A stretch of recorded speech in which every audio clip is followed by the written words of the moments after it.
제15장.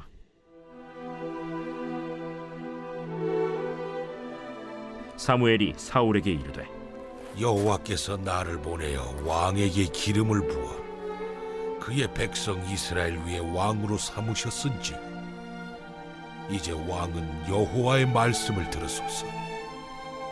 만군의 여호와께서 이같이 말씀하시기를 아말렉이 이스라엘에게 행한 일 곧 애굽에서 나올 때에 길에서 대적한 일로 내가 그들을 벌하노니 지금 가서 아말렉을 쳐서 그들의 모든 소유를 남기지 말고 진멸하되 남녀와 소아와 젖 먹는 아이와 우양과 낙타와 나귀를 죽이라 하셨나이다. 사울이 백성을 소집하고 그들을 들라임에서 세어보니 보병이 20만 명이요 유다 사람이 10,000명이라. 사울이 아말렉 성에 이르러 골짜기에 복병시키니라. 사울이 겐 사람에게 이르되 아말렉 사람 중에서 떠나가라. 그들과 함께 너희를 멸하게 될까 하노라.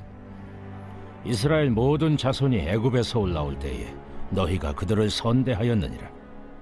이에 겐 사람이 아말렉 사람 중에서 떠나니라. 사울이 하윌라에서부터 애굽 앞 술에 이르기까지 아말렉 사람을 치고 아말렉 사람의 왕 아각을 사로잡고 칼날로 그의 모든 백성을 진멸하였으되 사울과 백성이 아각과 그의 양과 소의 가장 좋은 것 또는 기름진 것과 어린 양과 모든 좋은 것을 남기고 진멸하기를 즐겨 아니하고 가치 없고 하찮은 것은 진멸하니라. 여호와의 말씀이 사무엘에게 임하니라.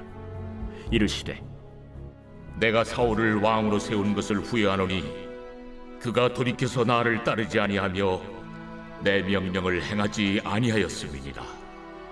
사무엘이 근심하여 온 밤을 여호와께 부르짖으니라.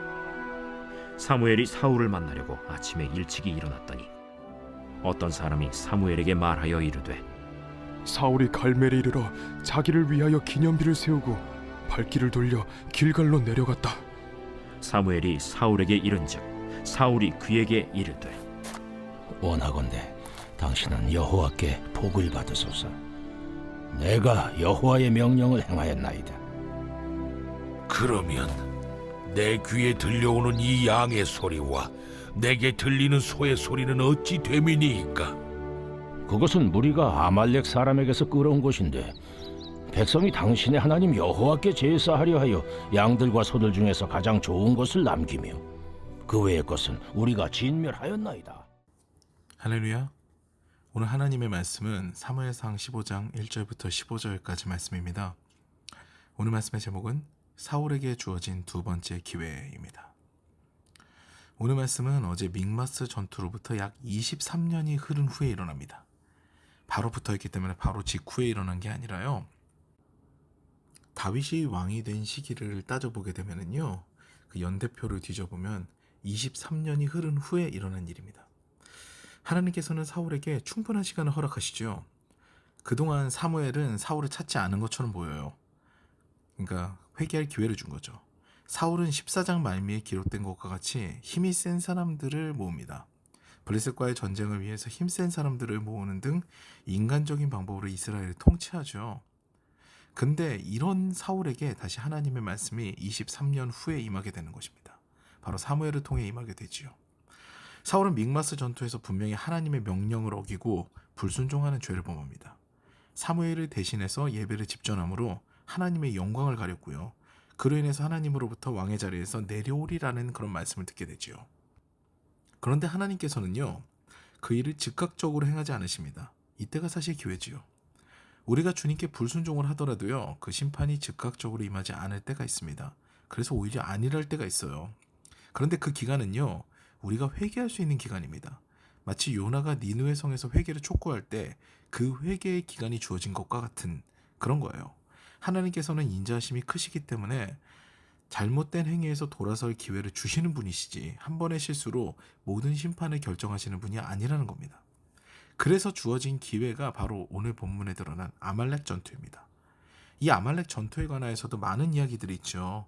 여호수아의 가나안 정복과 같이 하나님께서는 편애하는 신, 자비가 없어진 신이다 라는 이야기가 나오는 부분이기도 하거든요.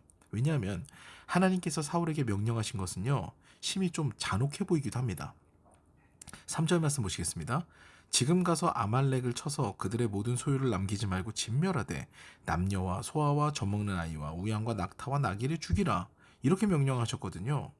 다 진멸하라는 얘기예요. 다 없애버리라는 거예요. 짐승까지도 불쌍하게 여기지 말아라. 이렇게 기록되어 있는 겁니다. 하나님께서 아말렉을 진멸하라고 하신 이유도 사실은 납득하기 좀 어렵죠. 원래 하나님께서는 연좌죄를 인정하지 않으십니다. 아비의 죄가 자녀에게 전가되지 않고요. 아비의 공이 자녀에게 전가되지 않습니다. 부모가 죄를 짓고 구원의 길에서 멀다고 하여서 자녀가 구원을 받지 못한다? 이런 일 없고요. 부모가 신실한 신앙인이라고 자녀의 구원이 보장되는 것도 아닙니다. 각자는 각자의 신앙이죠. 그런데 왜 하나님께서는 예전에 이스라엘을 핍박했다는 이유로 아말렉을 진멸하라고 하셨을까요? 이것은 이 당시의 아말렉이 지난날 약자를 핍박했던 문화가 그대로 남아있고 오히려 죄악이 그들을 덮었다는 것으로 추정하는 것이 합당합니다. 하나님께서는 아브라함 시절에 아모리 족속의 죄악이 커지지 않았기 때문에, 세상을 덮지 않았기 때문에 그 심판을 유보하신다 라는 그런 말씀을 주시면서 그런 모습을 보이시죠. 그러니 그 당시 아말렉의 죄악이 커서 심판자로 이스라엘을 선택하셨다라고 하는 견해가 타당합니다. 그리고 이 상황을 통해서 사울은 다시 한번 하나님의 시험을 치르게 되죠. 그의 시험은요, 이전과 같아요. 믿음에 관한 시험입니다. 믹마스 전투 때 인간적으로 보면 아주 합당한 일이죠. 탈영병이 늘어나서 예배를 직접 집전한다. 사기를 진작한다. 지극히 상식적인 일이지만 이것은 하나님의 관점에서 보면 믿음이 없는 행위입니다. 그 사실이 바로 뒤에 등장하죠. 우리 어제 말씀을 본 것과 같이 단 2사람이 블레셋의 군대를 쳐부숩니다. 요나단과 그의 병기 맡은 자가 블레셋 군대를 이기죠. 이번 아말렉 전투는요, 그전 시험보다는 오히려 가볍습니다. 이스라엘의 전력이 압도적으로 높아졌거든요. 사울이 군대를 소집해보니 보병이 20만에 유다 지파만 1만입니다. 총 21만의 군대가 아말렉을 치러 가는 거죠. 사울은 이번에는 아량까지 베풉니다.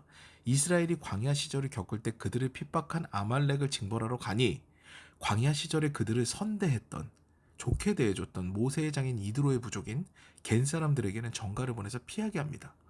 여기까지는 사울의 모습이 비교적 하나님의 사람으로 보입니다.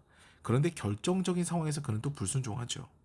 겐 사람들이 모두 떠나서 전쟁을 치를 그런 준비가 된 사울과 이스라엘은요, 아말렉을 격파하는데 완전한 승리를 거둡니다. 그런데 이번에도 사울은 하나님의 명령을 어깁니다. 아말렉 사람들은 다 죽이는데요, 왕인 아각을 살려둬요. 사울은 왜 아각을 살려뒀을까요? 학자들이 추정하기로는요, 사울이 아말렉을 격파하는데 그의 완벽한 승리를 증거할 만한 가장 큰 증거가 바로 왕이라는 거죠. 왕 아각이라는 거예요. 그래서 왕을 사로잡아 왔다는 견해가 가장 타당하게 여겨집니다. 결국 사울은 자신이 이겼다라는 것을 자랑하고 싶은 마음이 컸던 거죠. 내가 이 왕을 잡아왔다라는 겁니다. 그리고 사울은요, 양과 소의 가장 좋은 것 또는 기름진 것, 어린 양과 모든 좋은 것들을 다 남깁니다. 하나님의 명령은 무엇이었습니까? 진멸하는 것이었죠. 그런데 그 명령을 어깁니다. 이 모든 사실을 아신 하나님께서는요, 사무엘에게 말씀하십니다. 사울을 왕으로 세운 것을 후회한다. 슈브, 후회한다라고 말씀하세요. 그는 나의 명령을 지키지 않았다. 이에 사무엘은 근심하며 온 밤을 부르짖습니다. 그는 사울이 왕으로 바로 서기를 바라는 진정한 멘토였던 거죠. 다음날 사울을 만나러 간 사무엘은 사울의 가증한 모습과 마주합니다. 사울은 아니나 다를까 자신의 기념비를 갈멜에 세우고 길갈로 옵니다. 이 전쟁은 자신의 능력으로 이루어졌다는 것을 자랑하게 되죠. 그리고 사무엘을 만나자마자 내가 여호와의 명령을 행하였나이다 라고 자랑스럽게 이야기합니다. 그런데 사무엘이 내 귀에 들려오는 양의 소리와 소의 소리가 어찌 됨입니까? 이렇게 이야기를 하자 바로 태세를 전환해요. 그것은 무리가 아말렉 사람에게 끌어온 것입니다. 내가 한 게 아니에요. 무리가 아말렉 사람한테 끌어온 거예요. 책임 전가를 하죠. 그리고 그것은 하나님께 제사하기 위함입니다 라고 또 기만합니다. 이것을 신학자 스미스는요, 날카로운 언어로 지적하죠.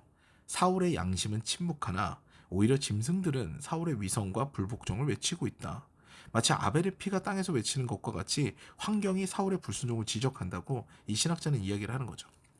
사실 우리가 두 가지 피해야 하는 부분이 여기서 등장합니다. 하나는 내 자랑하는 거고요. 다른 하나는 나의 책임을 회피하는 겁니다. 주님보다 앞서면요, 그것이 영광이 될 리가 없어요. 그러니 결국에는 나에게 책임이 돌아오게 되거든요. 근데 그 책임을 회피하게 되면은요, 마치 선악과를 따먹고 각각 뱀과 하와에게 책임 전가를 한 아담과 하와 같이 그런 변명으로 일관하는 모습이 돼버리는 겁니다. 사울은 그렇게 아담과 하와와 같이 변명으로 일관하다가 그의 집안이 멸망하게 되는 겁니다. 사랑하는 여러분, 무엇보다 중요한 것은요, 하나님의 뜻에 순종하는 겁니다. 하나님의 말씀에 밝아야 되고요, 그 말씀대로 살아야 됩니다. 그것이 내 삶에서 지켜지지 않으면요, 삐끗하고 넘어지는 것은 순간입니다. 오늘도 사울의 행동을 거울 삼아 자신을 돌아보고 하나님의 말씀대로 살고 있는지, 순종의 삶을 살아가는지 점검하여서 그 길로 걸어가서 하나님께서 예비하신 복을 모두 취하는 저와 여러분 되시기를 주님의 이름으로 축원합니다.